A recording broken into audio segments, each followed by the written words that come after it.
आज इस वीडियो में हम आपको बताएंगे कि 150 एम्पियर की दो सोलर बैटरी को चार्ज करने के लिए हमें कुल कितने वाट का सोलर सिस्टम खरीदना पड़ेगा। देखिए दोस्तों, अक्सर हमारे वीडियोस पे कमेंट आते रहते हैं कि सर हमें 150 एम्पियर की दो बैटरी को चार्ज करना है तो हम कितने वाट का सोलर पैनल लगाएं। किसी का कमेंट रहता है कि हम 200 एम्पियर की दो बैटरी को चार्ज करना चाहते हैं तो उसके लिए हम कितने वाट का सोलर पैनल लगाएं।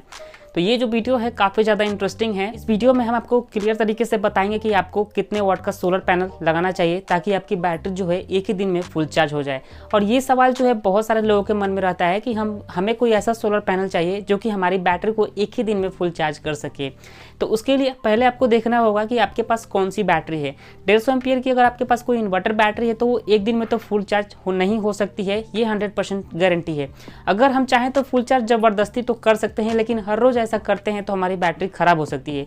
वही अगर हमारे पास 150 एम्पियर की कोई सोलर बैटरी है तो उसको हम इजीली एक दिन में फुल चार्ज कर सकेंगे, क्योंकि उसकी चार्ज होने की जो कैपेसिटी होती है वो नॉर्मल इन्वर्टर बैटरी से 2 गुनी स्पीड होती है। मतलब कि नॉर्मल इन्वर्टर बैटरी से 2 गुनी स्पीड में वो चार्ज हो सकती है। तो इसलिए दोस्तों उसको एक दिन में फुल चार्ज करना पॉसिबल है।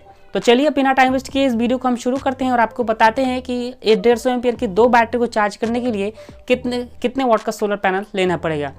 सबसे पहले हम आपको बता देते हैं कि 150 एम्पियर की जो बैटरी है वो C10 बैटरी होती है और सिंगल बैटरी को चार्ज करने के लिए हमारी बैटरी जो है वो 15 एम्पियर से चार्ज हो सकती है अगर हमारी एक बैटरी है तो वही अगर हमारे पास 150 एम्पियर की दो बैटरी हो जाती है तो दोनों मिलकर 30 एम्पियर से चार्ज हो सकती है। लेकिन दोस्तों यहाँ पर क्या होता है, दोनों बैटरी आपस में कनेक्ट हो जाती है सीरीज में, तो दोनों बैटरी मिलकर 24 वोल्ट हो जाती हैं। तो 24 वोल्ट चार्ज होने के लिए भी हमें दोस्तों 15 एम्पियर ही चाहिए, लेकिन हमें वोल्टेज डबल चाहिए। मतलब कि अगर हम कोई 12 वोल्ट का कोई सोलर पैनल लेते हैं तो उससे हमारी बैटरी चार्ज नहीं होगी, उसके लिए हमें 24 वोल्ट का सोलर पैनल लेना पड़ेगा। वही हमारी 24 वोल्ट हमारी दोनों बैटरी के लिए पावर सप्लाई भेजेगी जो कि 45 वोल्ट के लगभग में होगा और 15 एम्पियर से चार्ज होगी। अब हमने आपको बताया कि 15 दूनी 30 एम्पियर से हमारी बैटरी चार्ज होगी, तो ऐसा बिल्कुल भी नहीं है। दोनों को अगर हम सीरीज में कनेक्ट करेंगे, अपनी बैटरी को सीरीज में कनेक्ट करने के बाद वोल्टेज दोगुना हो जाता है जबकि करंट सेम रहता है। तो इसलिए 24 वोल्ट हमारी बैटरी हो जाती है तो हमें 24 वोल्ट का सोलर पैनल भी खरीदना पड़ेगा। तो हमने किस आधार पे बताया हुआ है कि हमारी एक बैटरी जो है 15 एम्पियर से चार्ज हो सकती है। देखिए हमारी बैटरी जो है C10 बैटरी होती है और 150 को अगर हम 10 से डिवाइड करते हैं तो 15 आंसर निकल के आता है, मीन्स कि 15 एम्पियर से हमारी बैटरी जो है चार्ज हो सकती है। तो अब दोस्तों हमें देखना होगा कि कौन सी ऐसी सोलर पैनल लेना होगा जो कि 24 वोल्ट के लिए भी हो, 24 वोल्ट का भी हो और 15 एम्पियर उसकी आउटपुट सप्लाई भी हो। तो अगर हम चाहें तो सिंगल कोई सोलर पैनल ले सकते हैं। हम चाहें तो 12 वोल्ट की दो सोलर पैनल को ले करके हम सीरीज में कनेक्ट करके हम अपनी दोनों बैटरी को सप्लाई भेज सकते हैं। जैसे कि अगर हम चाहें तो हमें क्या करना होगा, सपोज एग्जांपल के तौर पे हम आपको बता रहे हैं कि अगर हम 300 वाट का एक सोलर पैनल लेते हैं और 300 वाट का दूसरा वाला एक और सोलर पैनल लेते हैं, ये दोनों सोलर पैनल 12 वोल्ट की हैं, तो दोनों को क्या करेंगे, हम सीरीज में कनेक्ट करेंगे और अपनी बैटरी तक पहुंचा देंगे इसकी वायर जो है। तो इस वजह से क्या होगा कि अगर हम सीरीज में कनेक्ट करेंगे तो वोल्टेज तो डबल हो जाएगा, लेकिन करंट जो है वो सेम ही देखने को मिलेगा। तो पहले हिसाब आपको लगाना है कि अगर हम एक बैटरी को चार्ज करेंगे तो हमें कितने वाट का सोलर पैनल लेना पड़ेगा।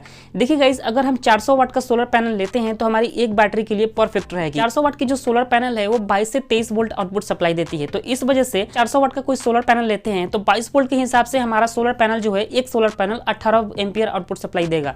लेकिन 18 एम्पियर तो थ्योरेटिकली हो गया, लेकिन प्रैक्टिकली कभी 18 एम्पियर आउटपुट सप्लाई नहीं देगा। इसमें भी दोस्तों इफिशियंसी होती है, इसकी भी पावर लॉस होती है। तो कम से कम 15 एम्पियर तो हमारी बैटरी से 15 एम्पियर तो अप्रोक्स मिल ही जाएगा हमारी बैटरी को चार्ज करने के लिए। ये हमने एक बैटरी का कैलकुलेशन बताया। तो इसीलिए आपको क्या करना है, कम से कम 400 वाट का दो सोलर पैनल लेना है ताकि आपके दोनों बैटरी के लिए हो सके। तो उसके लिए आपको क्या करना होगा, दोनों बैटरी को सीरीज में कनेक्ट करना होगा और दोनों सोलर पैनल को सीरीज में कनेक्ट करना होगा ताकि दोनों मिलकर 24 वोल्ट की आपकी सोलर पैनल हो जाए और दोनों बैटरी मिलकर दोनों बैटरी भी आपकी 24 वोल्ट की हो जाए। वैसे भी अगर आप दो बैटरी का इस्तेमाल कर रहे होंगे तो आपकी दोनों बैटरी ऑलरेडी सीरीज में कनेक्ट हुई होंगी, क्योंकि दोस्तों आप ऑलरेडी 24 वोल्ट का ही कोई इन्वर्टर यूज कर रहे होंगे। तो इसलिए आप सोलर पैनल लेते हो तो उसको आपको सीरीज में कनेक्ट करना ही पड़ेगा। अब दोस्तों हम आपको बताते हैं कि हमारी बैटरी कितने घंटे में फुल चार्ज हो जाएगी। देखिए दोस्तों, हम आपको बता दें कि हमारी जो 150 एम्पियर की सोलर बैटरी होती है उसकी इफिशियंसी 90% होती है। तो 150 को अगर हम 90% इसकी इफिशियंसी निकालें तो 135 एम्पियर ही रह जाती है। मतलब कि 135 एम्पियर ही हमें इस्तेमाल करना होता है। तो उसके बाद हमें क्या करना होगा, अगर हमारी सोलर पैनल 15 एम्पियर से आउटपुट सप्लाई कर रही है तो 135 35 को हमें 15 से डिवाइड कर देना होगा। तो यहाँ पर टोटल घंटा निकल के आ गया, मतलब कि 9 घंटे में हमारी बैटरी जो है फुल चार्ज हो जाएगी। मतलब कि दोस्तों सिर्फ और सिर्फ 9 घंटा लगेंगे हमारे दोनों सोलर पैनल को, हमारी दोनों बैटरी को चार्ज करने के लिए। तो इसलिए दोस्तों हमारी सोलर पैनल भी काफ़ी ज़्यादा हैवी होनी चाहिए ताकि हमारी बैटरी को उसकी लिमिट अनुसार चार्ज कर सके।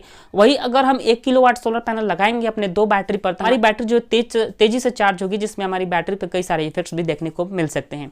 तो आशा करता हूँ इस वीडियो में आपको सब कुछ समझ में आ गया होगा। फिर भी अगर आपके मन में कोई सवाल है तो कमेंट जरूर करें। अभी तक इस वीडियो को लाइक नहीं किए हैं तो लाइक करके चैनल को भी जरूर सब्सक्राइब करें। मिलते हैं अगली वीडियो में, तब तक के लिए जय हिंद।